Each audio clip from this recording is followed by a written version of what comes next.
dal leen ak jàmm ci AGT News chaîne bi leen di jox xibaar yi wér te wóor abonné leen ngir dara bañ leen a raw.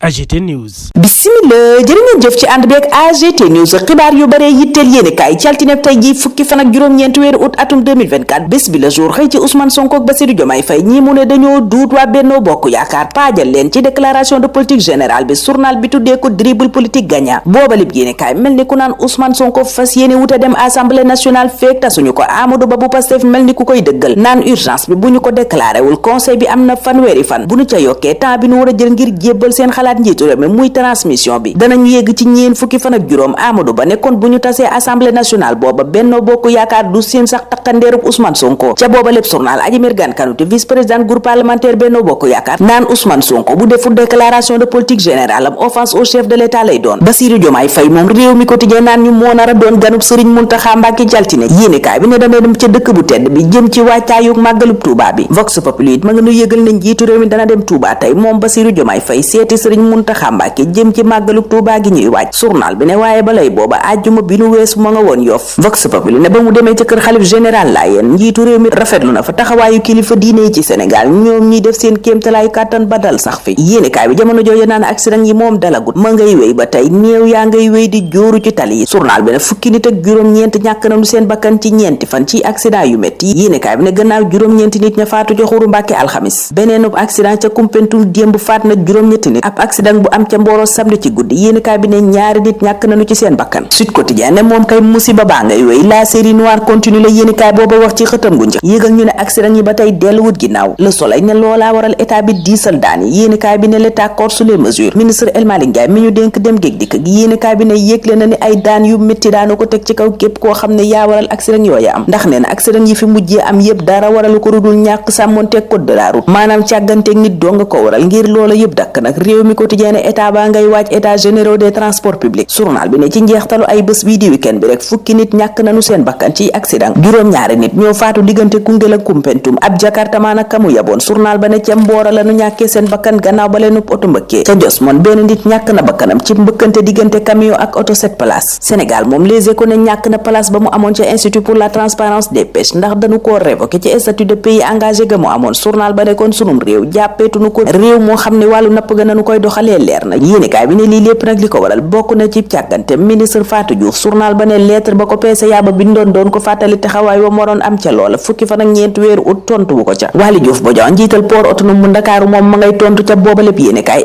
intersyndical bi ko tuumal ne dafa jël marché ba jox ko conseiller technique ca yor bi it port autonome bu Ndakaaru njiitam Waly Diouf Bodian ña ngay indi leeral ci marché booba ñu ne dañ koo jox ab conseiller technique ñuy xamle ca booba lépp yéenekaay ne appel d'offre bi ni ko yoon santaane lanu ko defee sàmmonte nañu ak délai yi sàmmonte gi lépp loo xam ni wareef la woon ci nanuy joxee marché Waly Diouf Bodian ne amul benn conflit d'intérêt bu am ci cabinet booba ñu jox marché bi amul it benn renouvellement maanaam yee salaat ñeel contrat à durée déterminée ya jeex di CDD waaye it amul benn contrat buy wéy bu ñu dakkal waaye ca l'informateur syndicaliste yu port autonome bu Dakaaru la ñu ngànkoon yàbbiwunu ko ñu ngay wéy di tuumaal Waly Diouf Bodian ci marché booba mu joxe ca port autonome bu Dakaaru waxtu woowa it point actu ne tuumaalante gaa ngay wéy diggante Cheikh Dieng ak docteur Cheikh Tidiane Dièye journal ba ne njiital ONAS ga woon ma ngay wéy di joxoñ ministre de l'assainissement ne daf ko bëggoon a def loob dil mu lànk loola yéenekaay bi ne ONAS weddi na ko ci communiqué bu mu génnee démb wax ci mbiram oto docteur Cheikh Dieng bi wax ne booba lépp oto jënduñu ko ci projet Anfan bi Cheikh Dieng ne bu ko Cheikh Tidiane Dièye weddee dana wone lu gën a garaaw ONAS moom ma ngay dànqaafu ca booba lépp journal naan dàqul topp ci yoon képp ko yëkkati kàddu yi dëppoowul ak li am lii quotidien naan li am ba am mooy ñaari scandale yi di bu ONAS ak bu port autonome bu Ndakaaru ña ngay yëngal nguurug Bassirou Diomaye Faye gi journal ba ne juróomi weer képp la defagum ci bopp réew mi moom Diomaye ak ñamu àndal ay tuumay corruption di ger jug ci ñaari société yu mag di ONAS ak port autonome bu Ndakaaru waaye la xew ca ONAS daa mel ni moo gën a yitteel Dakar Times muy laaj lu procureur di xaar ngir ubbib enquête ci scandale yooyu am ca ONAS journal bi fàttali ne njiital ONAS ga woon docteur Cheikh Dieng keroog ba muy dajeek taskatu xibaar yi xamle na ne noppi na ngir dem ca tribunal jàkkaarloog docteur Cheikh Tidiane Dièye andi leeral ci lépp lu mu wax yooyam wax di ay tuuma yu garaaw a garaaw jëm ci docteur Cheikh Tidiane Dièye l'observateur mi ngi ko gisee ni xotteeku yu njëkk ci jubal jubbanti gi journal ba ne booba lépp coow nag fayegul ndax docteur Cheikh Dieng gannaaw ba mu yëkkatee tuuma tuuma jëme ci ministre am Cheikh Tidiane Dièye. ONAS andi nay tontu waaye tontu yooyu ca l'Observateur ñu ne dese naa leer li askan wi soxla mooy ñu gindi leen ci mbir mooma docteur Cheikh Dieng junju te muy xeeñ scandale. Les Échos naan scandale kay fi mu am dëgg mooy aéroport international Léopold Sédar Senghor. journal ba ne ab syndicat fay sulli mbóot carénage financier lañu ko tuddee. waxtu woowa Libération di topp genn wàllu xaalis bi ñu jagleeloon këru tasukaay xibaar di aide à la presse 2023 bi te mu ne mes waaye réew mi moom dara soppeeku fi li fi ne woon rek a fi ne kàddu Thierno Alassane Sall yu mu yëkkati ca l'informateur naan rien n'a changé ñu fekkati ko ca le regard moom Thierno Alassane Sall muy jóori dëggam ne réew mi kenn koy doxal sañ-sañ gi yépp ci loxoy kenn la daje muy Ousmane Sonko mooy buur di bummi ci gëti Thierno Alassane Sall. Alassane Samba Diop ak Mamadou Ibra Kane boobaleb yéenekaay di ñu yëgal ne convoqué nañu leen ca sûreté urbaine jëm ci coow li dox seen digganteeg seeni bailleur maanaam ñu doon duggal xaalis ci kërub liggéeyukaay booba ñu jiite di immédiat tribune naan coow li dëgg kay mooy koom-koomu réew mi taxaw tàggatémbe la def te yéenekaay bi ne ay fan doo nga des ci màggal gi sénégalais yi journal bi ne danoo gën a sonn te ña ngay wone seenu mer ak seen yaakaar gu tas. Enquête waxtu woowa naan gouvernement bi moom comme sabar gu tas wàllum communication yéenekaay bi ne lépp a jaxasoo ku ney wax la la neex crise yi itam mel ni tulleeg màlle ña war a waxi dun wax ña war ta waxay wax yéenekaay bi ne mbiram ONAS a ngi nii communication contre information la port autonome bu Ndakaaru collectivité territoriale yéenekaay bi ne foofa moom waxtaanub tëxa fa am El Malick Ndiaye la yéenekaay booba gis na ma ngay doxal te itam ñeneen ñi ne ci gouvernement bi war nañoo topp ci tànkam roy ca moom ñun foofa la ñuy taxaw tey ñaanal leen kenn dal ak jàmm dig dajee ëllëg incha allah. AGT News.